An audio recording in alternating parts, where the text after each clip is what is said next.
आज जो हमारी स्टोरी है वो इन्वायरमेंट से जुड़ी हुई है और ये सरकारों की गंभीरता दिखाती है कि किस तरह से इन्वायरमेंट को बचाने के लिए कागजी आदेश, सर्कुलर्स और यहाँ तक कि सर्वोच्च न्यायालय के इम्पेरेटिव डायरेक्शंस भी सरकारों के सामने बौनी दिखाई देती हैं, उन पे अमल नहीं होता।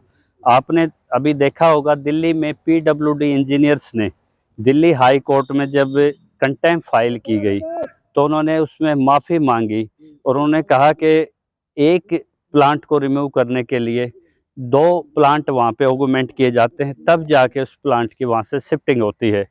तो इसी तरह की यहाँ पे एक आईएमटी खरखोदा में 3304 एकड़ पे जिस तरह वहाँ पेड़ काटे गए, तो वहाँ से राम कुमार नाम के एक एक्टिविस्ट ने ये मामला सरकार के समक्ष उनके संज्ञान में लाया।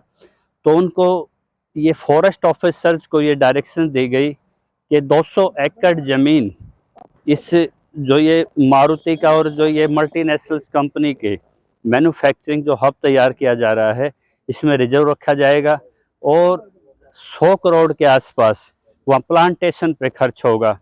लेकिन एक चौंकाने वाली बात अभी आती है कि इसी तरह की जिम्मेदारी NHAI ने, यानी कि इस्लामाबाद से जो कोटपुतली के लिए जो नितिन गडकरी की अगुवाई में जो राष्ट्रीय राजमार्ग बन रहा है, तो हरियाणा का जिम्मा उसी फॉरेस्ट डिपार्टमेंट को दिया गया जिसको आईएमटी में प्लांटेशन की जिम्मेदारी थी। लेकिन ये राजनीतिक हस्तक्षेप समझिए कि जो सांसद हैं रमेश कौशिक और जिस तरह से बीजेपी के विधायक आते हैं राई से, उन्होंने बैक डोर से जिस तरह के गंदा खेल खेला। और अब जो फीडबैक सर्कुलर आया हुआ है वो ये सजेस्ट करता है कि जो प्लांटेशन है वो राई में किया जाएगा, मानेसर में किया जाएगा, यानी कि जो मरीज है वो आईएमटी खरखोदा में है, इलाज किया जाएगा मानेसर में और इलाज किया जाएगा राई में। जहाँ का इन्वायरमेंट अफेक्टेड होता है वहाँ प्लांटेशन में 2 पौधे भी कहीं पे प्लांटेशन नहीं किए गए। तो ये सीधा सीधा सरकार पे एक गंभीर मामला, एक कंटेम्प्ट का मामला बनता है।